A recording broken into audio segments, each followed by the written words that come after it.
기자와 함께 알아보는 건강정보 메디인입니다. 쿠키뉴스 유수인 기자 나와 있습니다. 안녕하세요. 안녕하세요. 오늘 준비한 주제 바로 보죠. 아침 저녁으로 기온이 떨어지면서 독감이 유행하지 않을까, 독감에 걸리지 않을까 걱정하시는 분들이 많으실 겁니다. 특히 올해는 가을초 독감과 신종 코로나 바이러스 감염증이 동시에 발생할 우려가 커지고 있어서 독감 예방 접종을 꼭 해야 하나, 이런 얘기도 많이 전해지고 있는데요. 관련 내용 알아보도록 하겠습니다. 네, 코로나19가 아직 종식되지 않은 가운데 이제 아침 저녁으로 서늘해졌습니다. 그래서 이제는 또 독감이 유행하는 거 아니야라는 걱정이 또 앞서는데요. 그래서 올 가을에는 이 독감 백신의 중요성이 더욱 커진 것 같아요. 관련해서 살펴보도록 하겠습니다. 먼저 물어보고 싶은 게 지금 코로나19가 잡히지 않은 상황에서 독감까지 유행을 하게 되면 지금 의료 체계에 큰 혼란이 일어날 것이다라는 의견이 있는데요. 이건 어떤 얘기입니까? 독감 같은 경우에는 임상 증상 자체가 코로나19와 굉장히 유사합니다. 네. 비단 독감뿐만 아니라 감기도 마찬가지인데요. 일단 이런 호흡기 질환들이 이제 임상 증상만으로는 코로나19와 구분되지 않기 때문에 혹시나 감기나 독감으로 오인해서 코로나19 감염자를 초기에 놓치는 상황도 발생할 수 있고요. 그래서 이런 부분들이 이제 의료 체계에 큰 혼란으로 작용할 가능성이 이제 크다는 그런 지적입니다. 그렇군요. 자, 코로나19와 독감. 사실 호흡기 증상을 보인다라는 공통점이 있긴 하지만 엄밀히 말하면 또 정확하게 다른 질환이기 때문에 분명히 또 차이점은 있습니다. 그래서 구분을 좀 해보고 갈 필요는 있을 것 같아요. 자, 유사점과 차이점이 있다면 어떤 게 있을까요? 독감과 코로나19는 모두 RNA 바이러스 감염으로 발병하는 이 호흡기 감염 질환으로 발열, 인후통, 콧물 등의 증상이 나타납니다. 전파 경로도 비말 전파, 접촉 전파, 환경 오염 전파 등으로 유사합니다. 다른 점이라고 하면 독감 치료제와 예방 백신이 있지만 코로나19는 둘 다 없다는 것입니다. 또 코로나19는 잠복기가 독감보다 긴데요. 코로나19는 잠복기가 2일에서 14일 정도이고 독감은 하루에서 3일 정도입니다. 잠복기 전파력의 경우 무증상 코로나19의 전파력이 더 높습니다. 네, 물론 정확한 진단은 병원에서 받아야겠지만 그래도 이런 유사점과 차이점을 환자가 또 미리 인지를 하고 있어야 의료 체계의 혼란을 조금이라도 줄일 수 있지 않을까라는 생각에서 지금 알아봤고요. 자, 코로나19의 독감 유행까지 겹치는 트윈데믹에 대한 가능성이 지금 계속해서 말이 나오고 있는데 어느 정도로 지금 예상이 되고 있습니까? 독감은 매해 유행해 왔고 코로나19는 가을 겨울에도 크게 확산할 것으로 예측되고 있는 상황인데요. 코로나19 하나도 막기가 쉽지 않은데 독감까지 유행하면 재앙 수준이라고 할 정도로 의료 체계에 큰 혼란이 올 것으로 예상되고 있습니다. 다만 올해 초 코로나19 때문에 사회적 거리 두기를 하면서 보통 4월까지 유행하던 독감이 2월에 끝났는데요. 이번에도 거리 두기와 개인 위생 수칙을 잘 지키면 2월처럼 독감이 유행하지 않거나 아주 미미할 가능성도 있습니다. 물론 최악의 경우에는 두 개 다 유행할 수 있다는 정도 이제 잊지 말아야 합니다. 네, 맞습니다. 트윈데믹을 막을 수 있는 가능성은 사실 독감 백신이 있기 때문에 막아보자 하는 희망이 또 있는 건데 그래서 정부에서 지금 독감 유행을 막기 위해서 예방에 총력을 기울이고 있습니다. 대상자 등이 확대됐다고요? 방역 당국은 무료 독감 예방 접종 시기를 앞당기고 그 무료 접종 대상자도 확대했습니다. 올해는 기존 대상자 외에 중고생인 만 14세에서 18세, 만 62세에서 64세도 무료로 이제 독감 접종을 할 수 있는데요. 무료 접종 대상자가 약 500만 명 더 늘어난 총 1,900만 명이며 이는 전 국민의 37%에 해당합니다. 또 지원 백신은 기존 3가에서 4가 백신으로 변경됩니다. 올해 정부에서 지원하는 지금 백신 종류도 바뀌었습니다. 네. 4가까지 지금 강화가 됐는데 3가와 4가는 어떤 차이가 있습니까? 백신에 들어가는 바이러스 수 차이입니다. 독감 백신은 3가 백신과 4가 백신 이렇게 두 개로 나뉘어져 있습니다. 쉽게 숫자로 보면은 이 세 가지 바이러스를 막아주는 3가 백신, 네 가지 바이러스를 막아주는 4가 백신 이렇게 볼 수 있는데요. 독감을 일으키는 인플루엔자 바이러스는 유전자 구조나 단백질 종류에 따라 A형, B형, C형 세 가지로 나뉩니다. 이 중 A형과 B형이 사람에게 감염되는데 이 3가 백신은 A형 2종과 B형 1종, 4가 백신은 A형 2종과 B형 2종을 각각 예방할 수 있는 백신이라고 보시면 됩니다. 그러니까 3가지 종류의 바이러스를 막아주는 것이 3가, 그리고 4가지 바이러스를 예방할 수 있는 것이 4가 백신이다라고 생각을 하시면 될 것 같습니다. 자, 백신 종류는 지금 그렇게 되고요. 무료 접종 대상자도 확대가 됐는데 구체적으로 좀 볼까요? 어린이, 노인, 임신부가 대상인데요. 어린이는 생후 6개월부터 만 18세까지 2002년 1월 1일부터 올해 8월 31일 출생자까지이고요. 어르신은 만 62세부터 즉 1958년 12월 31일 이전 출생자입니다. 이거는 이제 주민등록증 생일 기준이고요. 생후 6개월 미만은 독감 백신 유효성이나 안전성이 검증되지 않아서 접종하지 않는 게 원칙인데 올해 8월 31일생까지 무료 접종 대상에 포함된 이유는 생후 6개월을 넘기는 내년 2월 말 이후 맞으라는 겁니다. 5월 1일생이면 11월 1일 이후 접종이 가능해지는 것입니다. 뭐 아무래도 대상자가 이렇게 확대가 됐기 때문에 한꺼번에 몰릴 수가 있고, 그리고 여전히 거리 두기를 유지해야 하는 시점이기 때문에 무료 예방접종은 연령에 따라서 좀 순차적으로 진행이 됩니다. 자, 그러면 연령별로 접종할 수 있는 그 정확한 기간도 살펴볼까요? 무료 접종 기간, 나이별로 조금씩 다른데요. 2회 접종 대상자는 지난 9월 8일부터 내년 4월 30일까지입니다. 나머지 1회 접종 대상자, 만 9세 이상이거나 9세 미만이어도 과거 2회 접종을 마친 경우에는 지난 9월 22일부터 연말까지 예방접종이 가능합니다. 어르신들 무료 접종 기간은 만 75세 이상은 10월 13일부터, 만 70세에서 74세는 10월 20일, 만 62세에서 69세는 10월 27일부터 맞을 수 있고 끝난 시점은 올 연말로 똑같습니다. 이 시기 외에는 돈을 내야 한다는 점을 기억하셔야겠고요. 임신부는 지난 9월 22일부터 내년 4월 30일까지 언제든 무료로 접종할 수 있습니다. 네, 지금 무료 접종 어린 순으로 먼저 시작이 됐습니다.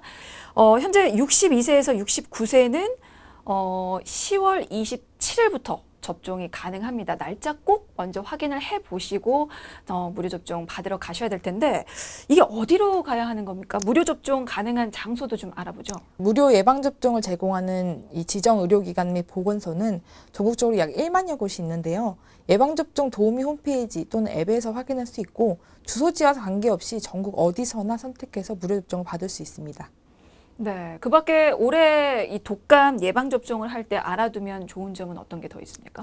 올해는 코로나19 유행으로 의료기관 내 감염 전파를 차단하기 위해 사전 예약 시스템을 운영하고 있는데요. 이 시스템을 통해 미리 예약하고 전자예진표를 작성한 후 방문할 경우 대기 시간을 좀 단축할 수 있습니다. 또 예방접종을 할 때 코로나 방역수칙 준수는 기본이고요. 코로나19 의심 증상이 있을 경우에는 접수 전에 알리고 예약을 좀 미뤄야 합니다. 이 의료기관 방문 시에는 반드시 마스크 착용, 손 씻기 이런 코로나 예방 수칙을 반드시 준수해야 합니다. 그렇군요. 알겠습니다. 그리고 사실은 접종 가능한 시기가 있잖아요. 뭐 올 연말까지만 맞으셔도 되고 임신부나 영유아는 이제 내년까지도 또 넘어가기도 하는데 그렇더라도 효과를 최대한 볼 수 있는 접종이 가장 좋은 또 시기가 있는데 언제가 좋을까요? 원래 독감 백신을 맞으면 몸속에서 방어체계, 그러니까 항체와 항원 반응을 일으켜서 항체가 만들어져야 합니다. 그때까지 최소 2주가 걸립니다. 그래서 한 번 맞으면 효과가 6개월 정도 유지되니까 그 시간을 계산해 봤을 때 본격적인 독감 유행 시기 전인 이 10월에서 11월 사이에 접종하고 접종해야지 이제 그 효과를 경험할 수 있고요. 특히 영유아의 경우에는 독감 백신을 2회 접종해야 하는 경우가 있습니다. 그런 경우에는 9월 초부터 접종을 시작해야 12월 안에 접종의 모든 횟수를 마무리할 수 있기 때문에 빨리 좀 시작하는 게 좋다고 볼 수 있습니다. 그렇군요. 보통 지금 독감 유행 시기가 11월 중순 이후였습니다. 그렇기 때문에 항체가 형성되는 2주를 생각하면 한 10월 말에서 11월 초쯤에는 늦어도 좀 맞아야 되지 않을까라는 생각이 듭니다. 자, 그리고 또 한 가지 궁금한 게 한 번 뭐 독감을 좀 알았다거나 혹은 작년에 이 예방주사를 맞았다라고 하면 이번에는 혹시 안 맞아도 될까요? 그렇지는 않습니다. 독감 백신의 효과는 평균 6개월 정도밖에 지속하지 않기 때문에 작년에 맞았다고 해서 올해까지 유지되지는 않을 뿐더러 독감 바이러스는 돌연변이가 굉장히 많습니다. 그래서 그해 유행하는 바이러스가 매번 달라지는데요. 아직 현재 기술로는 백신 하나가 모든 인플루엔자 바이러스를 예방할 수 없기 때문에 매년 달라지는 독감 바이러스에 맞는 백신을 맞아야 합니다. 그러니까 그 해에 유행하는 독감 바이러스가 좀 달라지기 때문에 독감 시즌 때마다 좀 새로운 그 백신을 맞는 게 좋을 것 같습니다. 알겠습니다. 자, 지금까지는 무료 접종 대상자들에 한해서 좀 얘기를 나눠봤는데 아닌 성인들도 있잖아요. 그런 분들은 어떻게 하면 좋습니까? 일반인들은 언제든지 이제 병원을 방문해서 독감 백신을 접종할 수 있습니다. 그러니까 접종 가능한 시기가 따로 있는 게 아니지만 유료로 맞아야 한다는 점, 말씀을 좀 드려야 될 것 같습니다. 알겠습니다. 자, 그리고 앞서서 코로나19와 독감 바이러스의 유사점과 차이점 좀 짚어봤는데요. 사실상 감기와 독감은 그 증상을 구분할 수 있는 분들이 얼마나 될까 싶어요. 많이들 모르시죠? 독감과 그렇다면 감기 어떻게 다르고 어떻게 구분할 수 있는지도 좀 짚고 갈까요? 독감과 감기는 이 바이러스성 질환이라는 공통점이 있습니다. 하지만 자세히 살펴보면 조금 다릅니다. 감기는 리노바이러스와 코로나 바이러스 등 200여 종의 감기 바이러스 가운데 하나에 감염돼 걸리고 계절과 상관없이 발병할 수 있습니다. 열이 나고 콧물, 기침, 가래 같은 증상들이 나타나는데 보통은 7일에서 10일 사이에 사라집니다. 반면 독감은 인플루엔자 바이러스로 가을에서 겨울, 겨울에서 봄으로 넘어가는 이 환절기에 주로 유행합니다. 감기와 달리 갑자기 오한이 발생하고 근육통과 인후통, 설사 등의 증상이 나타나고 심하면 3주 이상 지속됩니다. 감기는 원인 바이러스가 너무 많아서 백신이 없지만 독감은 예방접종으로 예방할 수 있습니다. 그렇군요. 그럼 만약에 현재 내가 감기에 걸린 상태다라고 하면 어떻습니까? 그럼에도 불구하고 독감 예방접종을 해도 될까요? 중증의 질환이 진행 중인 상태가 아니라면 예방접종을 하는 것은 무방하나 예방접종 자체도 발열과 같은 백신 관련 부작용이 있을 수 있어서 지금 당장 감기뿐만 아니라 열이 나거나 하는 상황이라면 예방접종을 좀 미루시는 게 좋을 것 같습니다. 그러니까 부작용이 생길 수도 있는 게 발열 같은 상황이 있을 때 백신을 맞는다면 부작용이 발생할 수도 있기 때문에 가장 안전한 건 가능한 몸 상태가 좋을 때 예방접종 맞으시는 게 좋을 것 같습니다. 그리고 독감 백신을 맞으면 100% 좀 안심해도 되는지도 궁금한데요. 효과가 어느 정도인가요? 일반적인 독감 예방접종 효과는 한 70에서 80%라고 보시면 되고요. 이 나이에 따라서 좀 많이 다릅니다. 65세 이상의 나이가 좀 많으신 분들은 그것보다 훨씬 효과가 떨어져서 한 40% 정도라고 생각하시면 됩니다. 그러면 독감 백신을 맞았다고 해서 마냥 또 안심해서는 안 될 것 같습니다. 기존대로 개인 위생 철저히 지키시면서 또 독감 걸리지 않도록 주의를 하시는 게 중요할 것 같은데 독감 예방접종 전후에 주의할 사항이 따로 있습니까? 안전하게 예방접종을 받기 위해서는 건강 상태가 좋을 때 아까 말씀 주셨던 것처럼 건강 상태가 좋을 때 접종하고 접종 전 증상이 있거나 만성 질환이 있다면 반드시 의료인과 상담 후에 접종해야 합니다. 접종 후에는 20-30분간 의료기관에서 머물면서 이런 이상 반응이 있는지 좀 관찰한 후에 귀가를 해서 충분히 좀 휴식을 취하는 것이 좋습니다. 접종 후 2-3일간은 몸 상태를 주의 깊게 살펴서 이상이 있을 경우 의사의 진료를 좀 받아야 합니다. 물론 드문 경우기는 한데요. 이렇게 백신을 맞은 사람의 한 15에서 20%에서는 이상 반응이 또 나타난다고 하더라고요. 이럴 때는 어떻게 대처하는 게 좋을까요? 독감 예방접종은 국가 예방접종 사업으로 피해보상 신청이 가능합니다. 만약 백신 접종 후에 이상 반응으로 인해서 진료비 등이 발생했다면 관할 보건소를 통해서 피해보상을 신청할 수 있고 그 인과성이 인정되는 경우 그 보상 지원이 가능합니다. 다만 본인이 이제 부담한 진료비가 30만 원 이상인 경우 이상 반응이 발생한 날로부터 5년 이내에 피해보상 신청이 가능합니다. 알겠습니다. 코로나19가 아직 잡히지 않은 상황에서 독감까지 유행하게 된다면 그거 잡는 것 또한 만만치가 않을 겁니다.